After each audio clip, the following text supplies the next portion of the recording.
خب زوناباد اون چیزی که شده است اونا مردم ولایت مختار کردستان بدخشان نیستن. مردم از نام مردم برآمد میکردن یکی اونا یک چیزی جزئی بودن. مردم یگان وای نداره گناه ندارن مردم بدخشان. من دائما گفتم امروز هم میگم هر وقت سفر کردم من تکرار به تکرار میگم اگر مردم ولایت مختار کردستان بدخشان سیاستی پیشرفته رهبری دولت از سالهای 90 دستگیری نمیکردن ما شما به این روز دوار نمیرسیدیم.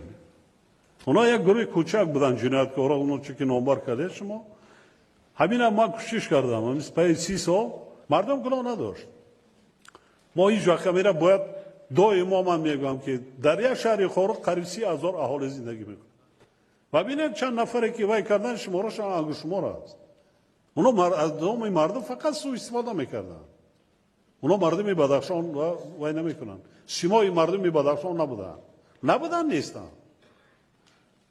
همین چیزا ما باید جدا کنیم دائما در مناسبت ما باید جدا کنیم. من شخصا همین خیلی جدا میکنم. مردم کوهستان تاجیکستان هم کوهستانی هستیم. 93% تاجیکستان کوه است. اصلا بسیار وای هم احساساتی است هم دلهای پاک دارن. چه که باشن بگوین دلشان پاک است. زیاده از 15 مراتبه من اونا رو عفو کردم. کوشش کردم که برای فقط تربیت کردن گرداندن راه آسایشته اونا رو به حیات زندگی مقرری برگردانیم. 30 سال 3-4 هزار مهمات جنگی گرفتگی ما ساختارهای نظامی در همین 30 سال 3-4 هزار. خب این دیروز نشان دادگی یک از نوع که خبیر فطیر یک چیز آخرانش هست. وقتی که کارهای آخران کردن ما معلومات رو داشتیم اینها را لجانشان خواجه های خارجی به دست گرفت. در یک مهلت کوتاه 26 میلیون سومانی مبلغ زاریشان کردن. 26 میلیون همین گروه و رهبریشان نکردن از خارجه. همون حزب تروریستی نهضت اسلام و خواجگانش همون هدف مقصد تبادلات وای کردن. شما شاهد که ما اول همه مناقضی تا حد امکان یک هفته زیاد راه محکم بود. یک هفته زیاد راه بین المللی از دو قسمت اینا کدام اساسی قانون قضیه اینا نه کنستیتوسیا نه یگان قانونهای عمل کننده و اینو روشان وای کردن. یعنی 220,000 مردم در ایزولیاسیون بودن.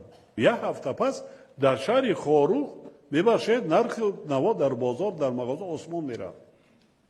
میدونی که اکثرا محصولات از کجا میره؟ برای از قسمتی جنوب وارد میشه.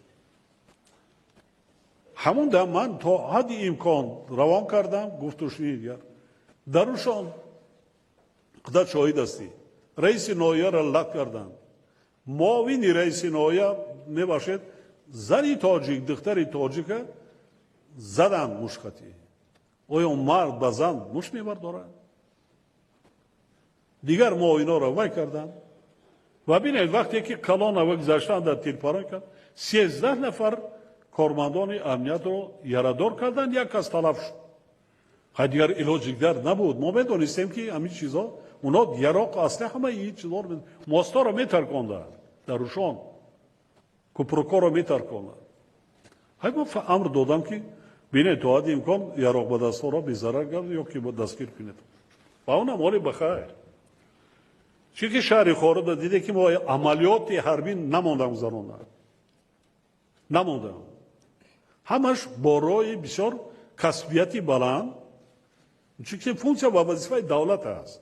تامین امنیت شهروندان تامین امنیت ملی تامین امنیت دولت این فونکسیا و وظیفه دولت است و رهبری دولت نه کسی دیگر. 30 سال این بی‌آخر نمیشه دیر میشه دیگر دیر طلبات و کارهای اونو دیگر بود.